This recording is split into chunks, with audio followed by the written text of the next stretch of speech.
Do you have what it takes to make it through this pandemic crisis? Are you sifting through the ashes right now of your senior year, of all the plans you made, the prom that doesn't seem like it's ever going to happen? Life has been turned upside down. Plans for the future are completely uncertain. And if you're feeling a little helpless and weak, you know what? That may not be all that bad. Satan is the father of false confidences. And all too often we trust in our own power and strength. And the rug's been pulled out from us and we're left sitting on the couch now.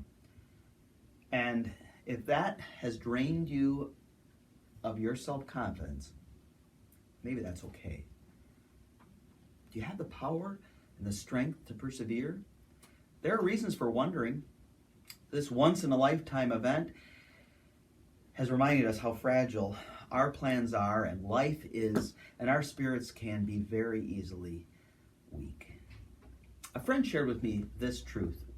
We need only fear the future if we forget how God has guided us in the past.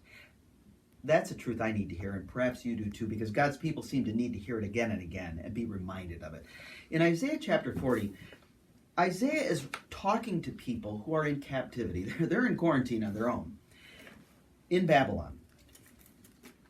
And they're beginning to wonder about God's plans and whether they have the strength to make it through their quarantine.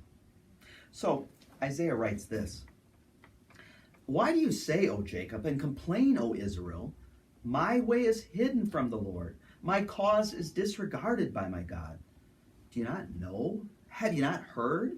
The Lord is the everlasting God, the creator of the ends of the earth. He will not grow tired or weary, and his understanding no one can fathom. He gives strength to the weary and increases the power of the weak. Even youths grow tired and weary, and young men stumble and fall. But those who hope in the Lord will renew their strength. They will soar on wings like eagles. They will run and not grow weary. They will walk and not be faint." That word renew, he says, they'll renew their strength. Literally means exchange. He's going to exchange their weakness for his strength. See, there is a source of strength, but it's not in us. It's not in other human beings. It's in the Lord. He has incomprehensible power, and he could use it against us in punishment that we deserve, but he doesn't. You've seen the greatest in the past, the greatest example of him wielding his power for your good, for your rescue, in Jesus Christ, and his weakness on the cross, in his death in your place, and the power of his resurrection. See, St. Paul also learned that it's in weakness that we find his strength. When he asked for that thorn to be removed from his flesh, remember how God said to him, "My grace is sufficient for you, for my power is made perfect in weakness." And Paul's response to that was to boast all the more about his weaknesses, that Christ's power would rest on him. Perhaps that should be our prayer too. God, let me renew my strength in you. Give me power. Amen.